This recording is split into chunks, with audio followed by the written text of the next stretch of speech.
স্কুলের পরিকাঠামো নিয়ে প্রশ্ন তুলেছিলেন তৃণমূলপন্থী এক প্রাথমিক শিক্ষককে বলতে বাধা। সমালোচনামূলক মন্তব্য করতেই তার মাইক কেড়ে নেন উদ্যোক্তারা। সভায় উপস্থিত ছিলেন কোচবিহার জেলা প্রাথমিক শিক্ষা সংসদের চেয়ারম্যান রজত বর্মা। শিক্ষকের হাত থেকে মাইক কেড়ে নেওয়ার ছবি সামনে আসতে শুরু হয়েছে বিতর্ক।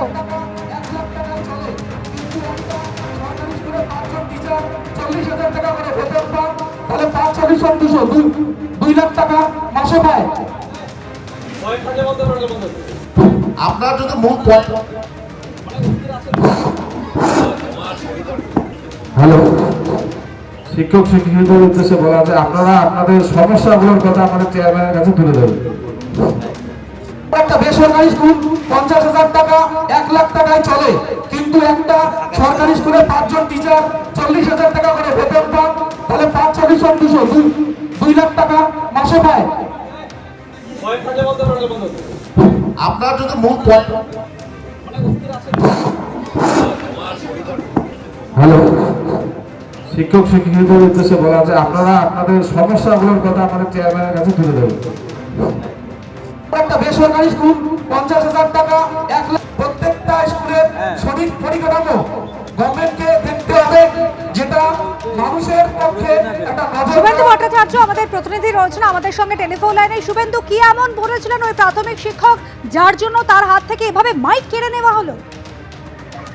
দেখুন, সেখানে প্রাথমিক শিক্ষক সংগঠন তৃণমূলের বৈঠক চলছিল এবং শীতলকুচির বিভিন্ন স্কুলের শিক্ষকরা অংশগ্রহণ করেছিলেন, যেখানে উপস্থিত ছিলেন ডিপিএসসির চেয়ারম্যান সহ তৃণমূলের জেলা চেয়ারম্যান ও গিরিন্দ্রনাথ বর্মন, তিনি উপস্থিত ছিলেন।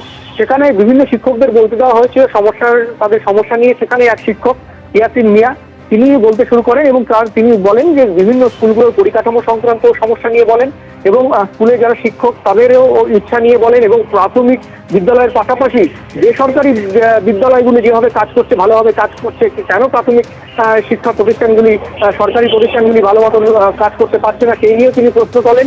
এবং এরপরেই কিন্তু সেখানে স্থানীয় যারা তৃণমূল নেতৃত্ব উপস্থিত ছিল তাদের সামনেই কিছু সেখানে তৃণমূল তার কাছ থেকে তাকে প্রথমে বন্ধ করতে বলেন মাইক, তাকে কথা বন্ধ করতে বলেন এবং তিনি কাউ কথা চালিয়ে যাওয়ায় সেই সময় তার হাত থেকে মাইক নিয়ে নেওয়া হয় এবং এই ঘটনায় যথেষ্টই চাঞ্চল্য ছড়ায়। এবং সেই সভামঞ্চে কিন্তু ডিপিএসসির চেয়ারম্যান রজত বর্মা, জেলা তৃণমূলের চেয়ারম্যান গিরিন্দ্রনাথ বর্মন তারা উপস্থিত ছিলেন।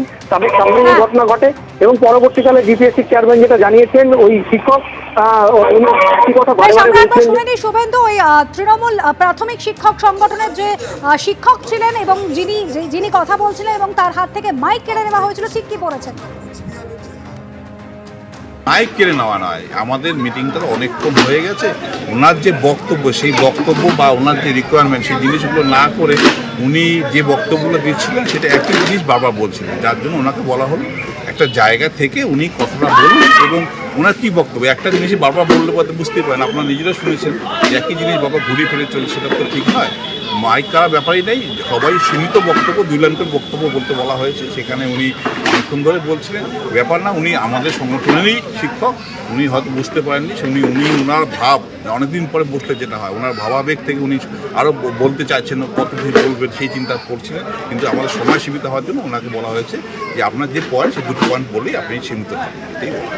শিক্ষার অবস্থা কি তৃণমূল কংগ্রেসদের আমলে সারা পশ্চিমবঙ্গ জানে, কোনো রিক্রুটমেন্ট হয় না, যাও রিক্রুটমেন্ট হয় তাও টাকার বিনিময়ে, যোগ্যরা স্থান পায় না, অযোগ্যরা স্থান পায়। শিক্ষক সংগঠনের নেতা কালকে শীতলকুচিতে যে বক্তব্য রেখেছেন তৃণমূল কংগ্রেসের, তিনি পরিষ্কার চিত্রটা তুলে ধরেছেন। শিক্ষার ব্যবস্থার যে বেহাল সেটা তিনি উল্লেখ করেছেন এবং প্রচুর শিক্ষকেরা বিভিন্ন সুযোগ সুবিধা পান। এর আগে প্রথমে এই খবরে ভুলবশত প্রাথমিক শিক্ষা সংসদের চেয়ারম্যান রজত বর্মা মাইক কেড়ে নেন বলা হয়েছিল। এই অনিচ্ছাকৃত ত্রুটির জন্য আমরা দুঃখিত এবং ক্ষমা প্রার্থী। এবিপি আনন্দ, এগিয়ে থাকে, এগিয়ে রাখে।